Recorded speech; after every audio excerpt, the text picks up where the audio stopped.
Hey guys, চলে এসেছি নতুন একটা ভিডিও নিয়ে। আশা করছি তোমরা সবাই ভালো আছো, সুস্থ আছো। আমিও একদম সুস্থ আছি। তো আমি এখানে রেসিপি নিয়ে চলে এসেছি, সেটা হলো চিকেন ঘরোয়া পদ্ধতিতে। তো পুরো ভিডিওটা দেখতে থাকো, অবশ্যই ভিডিওটা ভালো লাগবে। কী কী উপকরণ দিয়েছি এখানে, আমি এখানে হলুদ গুঁড়ো, লবণ, জিরে গুঁড়ো, ধনে গুঁড়ো দিয়েছি। এখানে আমি লঙ্কা গুঁড়োটা ইউজ করিনি। তোমরা চাইলে এখানে অল্প একটু লবণ বা ভিনিগার দিয়েও এটাকে ম্যারিনেশন করে রেখে দিতে পারো। আমি এখানে ভিনেগার দিইনি তাই।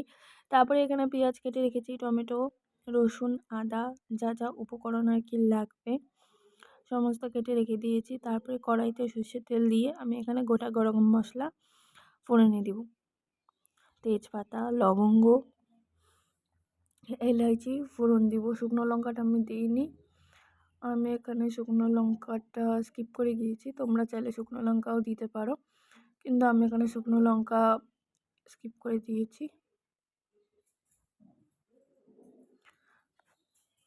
ভালো করে তেল গরম হয়ে যাওয়ার পরে, ফোড়ন হয়ে যাওয়ার পরে এখানে আমি পেঁয়াজ, কেটে রাখা পেঁয়াজ দিয়ে দিচ্ছি। তারপরে কেটে রাখা টমেটো দিয়ে দিচ্ছি। ভালো করে এখন নাড়িয়ে নিব। আমি এখানে পরিমাণ মতো অল্প লবণ দিয়ে দিয়েছি, যাতে টমেটোটা যাতে সেদ্ধ হয়। তো দিয়ে নিয়েছি, এখন ভালো করে নাড়িয়ে নেব, যেটুকু ভালো করে সিদ্ধ হয়ে যায়। টমেটোগুলো দিয়ে নিয়ে ভালো করে কষিয়ে নিয়ে এখানে আমি আদা রসুন কেটে রাখা আদা রসুনগুলো বেটে দিয়েছি। আপনারা চাইলে এখানে গোটাও দিতে পারেন, বাট আমি এখানে বেটে দিয়েছি। আর এখানে অল্প একটু লঙ্কার গুঁড়ো আমি ইউজ করেছি, সেটা ক্লিপ নিতে আমি ভুলে গেছিলাম।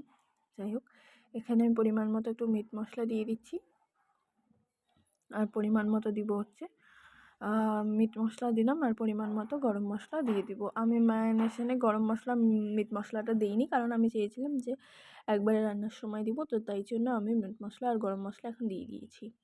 আমি এখানে কাঁচা লঙ্কাগুলোকে ফেলে দিয়েছি। তোমরা চাইলে পরে কাঁচা লঙ্কা বেটেও দিতে পারো, আমি বেটে দিইনি। এখানে তোমরা চাইলে টমেটো সসও ইউজ করতে পারো, চিলি সসও ইউজ করতে পারো, কিন্তু আমি সেগুলো দিইনি, আমি নর্মাল ইয়েতেই করেছি। তো ভালো করে এখন নাড়িয়ে নিব, ভালো করে কষতে দিব।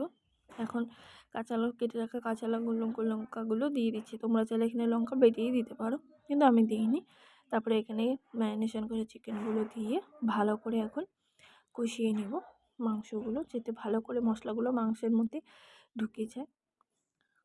ভালো করে এখন নিয়ে করে নিব। তারপরে আর জল, কষে যাওয়ার পরে জল দিব, সেটা ক্লিপটা আর নিতে পারিনি, তার জন্য সরি।